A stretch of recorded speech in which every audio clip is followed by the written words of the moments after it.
ভোর রাত্রে যখন সাহরি খাইতে উঠবেন, সাহরি খাওয়ার পর ফজরের আজানের আগে আপনি 10 মিনিট 5 মিনিট একটু আল্লাহর কাছে কেবলামুখী হয়ে হাত তুলে রুমের লাইটটা বন্ধ করে একটু আল্লাহর সাথে কথা বলবেন।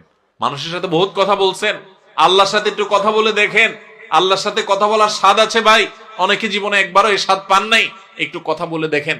ভোর রাতে সাহরি খেতে উঠলে 10টা মিনিট একটু হাত তুলে কথা বলেন। কিভাবে কথা বলবেন? কথা বলবেন এইভাবে, ও আল্লাহ, কত গুনাহ আমি করেছি, কত পাপাচার আমি করেছি, মরতে আমার হবে, তোমার কাছে যাওয়া আমার লাগবে আল্লাহ, শয়তানের প্ররোচনায় করেছি, এই রমজান মাস তুমি কত মানুষকে মাফ করে দাও।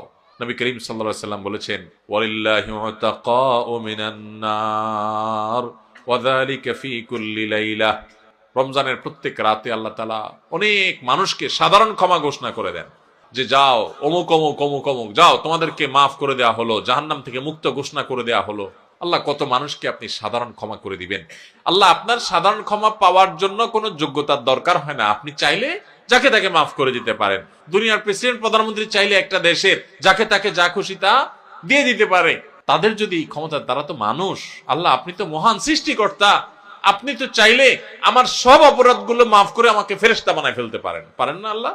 তো আল্লাহ আপনি আমাকে মাফ করে দেন। একটু আল্লাহর সাথে কথা বলবেন, একটু দোয়া করবেন, একটু চোখের পানি ফেলবেন, একটু সেজদায় যে আল্লাহর সাথে কথা বলবেন, একা একা কথা বলবেন।